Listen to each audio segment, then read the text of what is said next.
Good day. Welcome to Endurance Room. I hope everybody's doing good.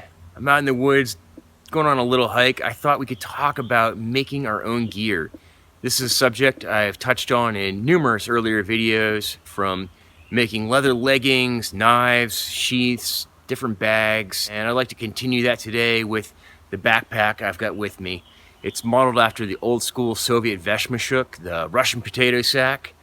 It's just a real simple bag. It's got one exterior pocket and some straps, but it was something that I always kind of wanted to have, and I didn't get around to it before things started getting weird a couple months ago, so I made my own, which is an important skill to have. We're not always going to have the things we need, and if you're able to make it yourself, you're further ahead. And in the world that we're in right now, it pays to be self-reliant as possible.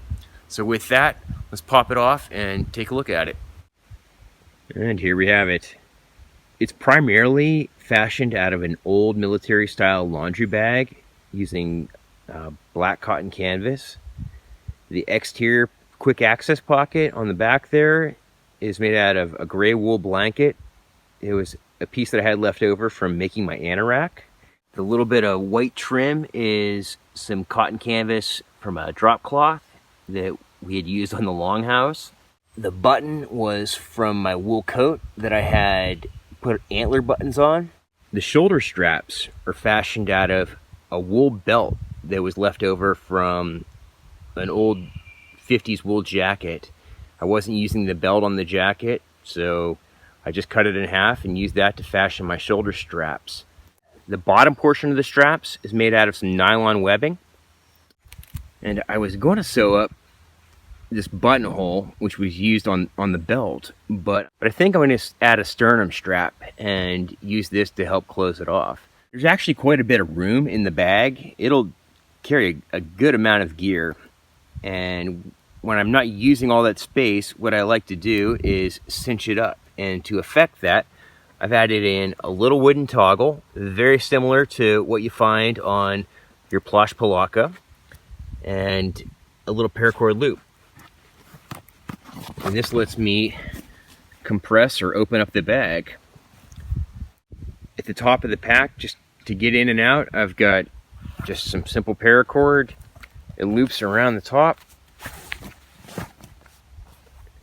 And what I've done is put a knot on the end and then a little piece right here to retain the paracord. And then the whole thing is just stitched on at the back. It's very simple. The initial pack was quite a bit taller. I'd say I cut off maybe 20 inches from the original duffel bag and then just hemmed it down to get the volume that I was looking for. Adding the toggle into the bottom greatly improved the carrying, as it helps keep the loads closer to my back. But it's also nice to be able to expand the pack and carry more gear if I need to. The Plash Palatka, which serves as my shelter, my rain gear, just extra clothing if I need to, camouflage if I'm hunting. It's attached with some paracord. And again, I've used some small paracord loops to run the paracord through. And this lets me cinch up the pack from the sides to further compress it if I need to. This is a really sweet camouflage East German Plash Palatka. I'll get into it in another video. I just grabbed this. It's awesome. My quick access pocket, I've got some work gloves, cordage. Here's another bag I put together out of some leather scraps. This has got flashlight, Swiss Army knife, electrical tape, extra lighter, and a ferro rod.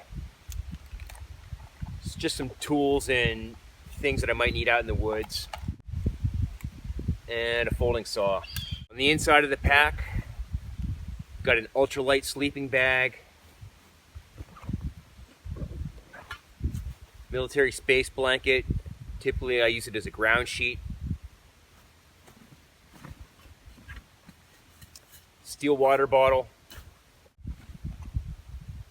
this is my shelter kit with tent spikes, paracord ridge lines.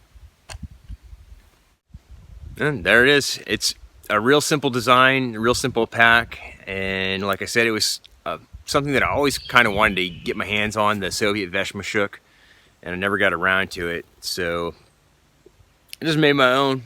For putting the bag together, I used a combination of just good old-fashioned sewing needles and a tool called the Speedy Stitch, which is typically used for like leather work and sewing heavier canvas, heavier materials, and it is a fantastic tool. It's basically a wooden handle with an awl needle on the end of it and a little spool that you can run, you know, some heavier wax thread through, and you can make all kinds of stuff with it. You can do all kinds of repairs. It's really worth picking up if you can get your hands on one. They're about 28-30 bucks at a craft store. You can probably find them online on eBay, but definitely a valuable piece of gear for keeping your things operational out in the field or just making the things you need. And considering all the stuff that's going on, being able to make the stuff you need is pretty important. Rather than do without, just do it yourself. So hope you guys are all good. If you got any questions, let me know down below. I've actually put together quite a few different projects over the past couple of months, and I can talk about them in future videos. I'll get into that East German Plash Palatka real soon too. So hope you guys are doing awesome. I'll talk to you soon. Cheers.